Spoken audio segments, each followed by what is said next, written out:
and welcome to Earthtide Studios. I'm Zach Knight, and in today's video we're going to be running through my secret to huge choruses. Oi, you weren't supposed to tell anyone that. I'm just going to share it anyway. In this video we're going to be using guitar and ambience to really fill this chorus. Also, we have a free vocal production course available which teaches you the basics of recording, editing and mixing vocals. If you'd like to grab that, just click the link below and it's yours.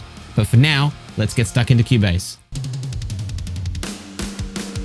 Anybody who's listened to my productions over the last couple of years will know that I'm a big fan of huge choruses, and over the last couple of years I've actually picked up a number of different tips and tricks to help choruses really sound huge, help them really blossom, things along the lines of, alternative music and pop as well.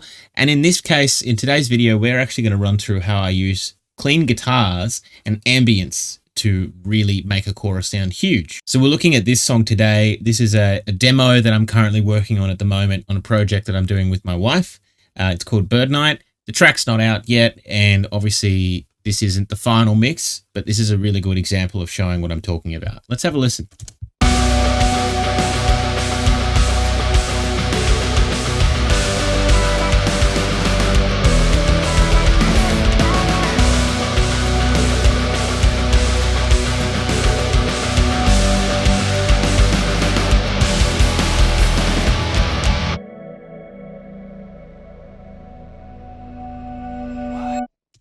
So in this chorus, you can hear that the clean guitar really floats over the top of the chorus and really provides this sort of giant ocean of ambience that, swells and flows over the top of the chorus and just gives it this really big, open, huge sound.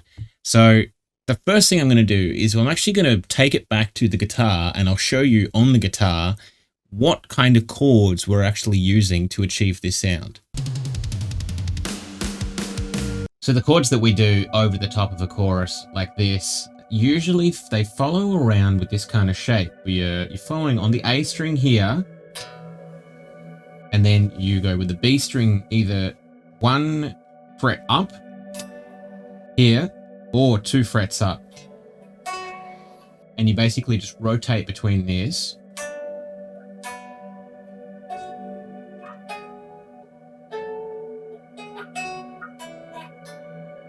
Depending upon what you're doing in the song. So in this particular song, we start with this chord here. The song is in the key of B. Then we go up to this fret. Come down here. And then occasionally, sometimes you want to do an inverse chord, which is effectively just an octave. Like that. And that's this shape here. So you've got one finger on the A string, and the other string, a finger on the B string, 2 frets down. This shape here. You can actually accentuate these chords as well. So say for instance you were doing the B chord. You could add this note here on the D string, 2 frets up from the A string. And you could also do one where when you've got this shape here, you could add it again on the D string here, 2 frets up from the A string. Get that chord. And you can also, if you want as well, add the barred being a fret on the E string as well, with all 4 of those being played at the same time. And it gives you that really nice luscious kind of sound of that full 4-note chord. The only thing to note is the reason, for instance, in this song, why I've only used the 2 notes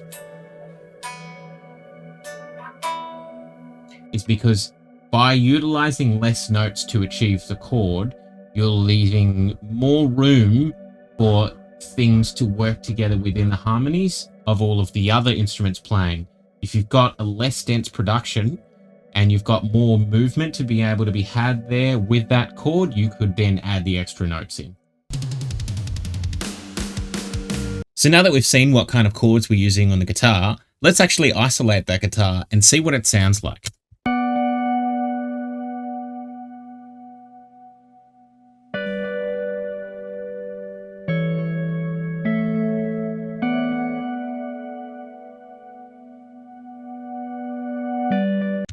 it's already sounding pretty awesome. And that is just the guitar itself at the moment. There's no processing on that.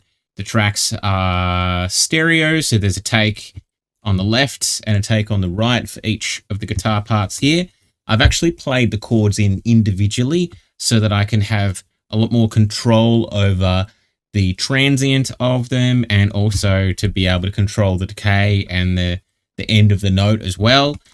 So you can see here for the first chord, we're actually just playing just this one here. And this is my Kemper signal. And this is actually the guitar DI. And the Kemper signal is just using a profile for a Mesa Boogie Mark IV that I have. That sounds really nice, but you can do this with any kind of decent clean guitar sound. This is actually what the DI sounds like as is. So versus the guitar sound itself, the profile sounds a little bit nicer, but you can still achieve this with the DI anyway. So the next step in the chain is the reverb that I'm actually having the guitars sent to, that is helping them wash over the chorus. I'm using Blackhole by Earthtide, which is this plugin right here. And I've actually made my own preset, which you can copy right now if you want to. Just take a screenshot or something like that. I've got 100% mix here. The gravity is running at 12. The size is pretty far. I actually don't have any pre-delay running on this, which is a bit surprising for an ambient reverb, but you'll see why.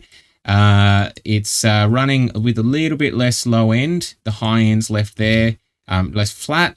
I have a decent amount of modulation going on there, and the rate of the modulation is pushed quite far at 67, and the feedback is as well, which is definitely what is giving it that really long tail.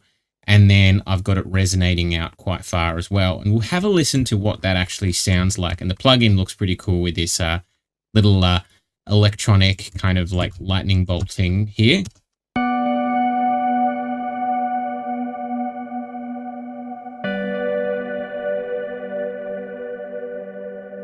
As you can tell, it really got a huge trail going on it. Now, the reason why there's so much reverb happening, besides obviously the long reverb itself, is that I'm actually sending each of these pre-fader to Blackhole, and it's quite hot. It's at -7 dB, so it's definitely sending a lot of signal to the reverb itself. And as you can see, if I really, I'll just quickly as an experiment, we'll turn that up so you can hear a bit more of it, and I'll show you what it would sound like if we put it all the way up.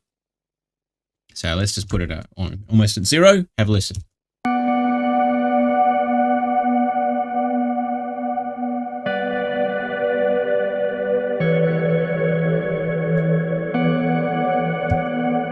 It's pretty luscious, really. With this plugin, you can do a couple of cool things as well. If you want to freeze the reverb as well, and you can automate that on and off, you could do something like this.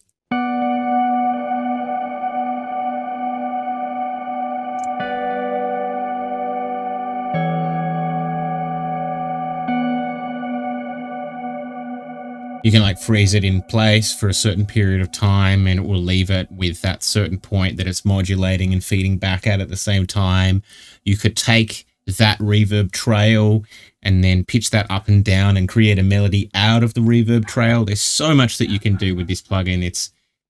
This isn't a sponsor, but if you can get your hands on it, I would. So you'll hear at halfway through the chorus, I've actually got this particular chord here playing, which is the one that plays before this chord, and I've got it reversing from itself into the next chord. So we'll see what that sounds like here.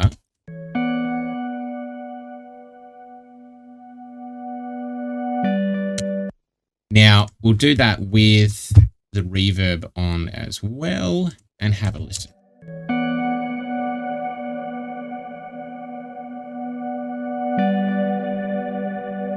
And you can hear that when this chord plays and the reverb is continuing over the top of the next chord, because it's there's like a harmonic association between those chords, that sound that is created between the two of them really has this very harmonic, luscious tone to it, which is really adding to the way it shines across the whole chorus. And now we'll listen to it just one more time with the distorted guitar again, and you'll really be able to understand. Maybe we'll build into it so you can hear just beforehand and hear why it's really making this chorus pop.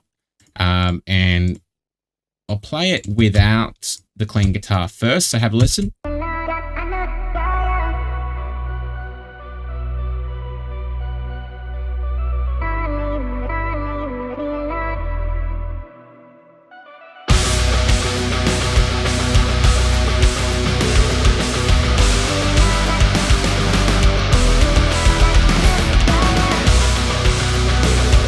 And now we'll play that chorus coming into the chorus with the clean guitar on.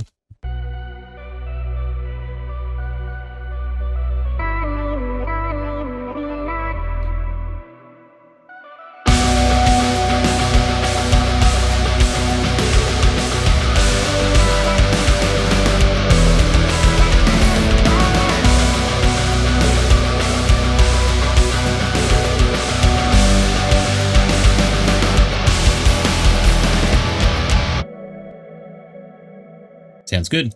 So that's it. Now you've got one of my top tips for filling out choruses and making them pop. There's many different ways to use ambience and reverb to fill out a song without getting too clouded. You don't just have to use guitar, and I've got some future videos coming showing you that. And if there's anything else you'd like me to cover in a future video in terms of production, breaking down a song, or any particular mixing technique, just hit me up in the comments and let me know. Don't forget, we've got our free vocal production course available as well.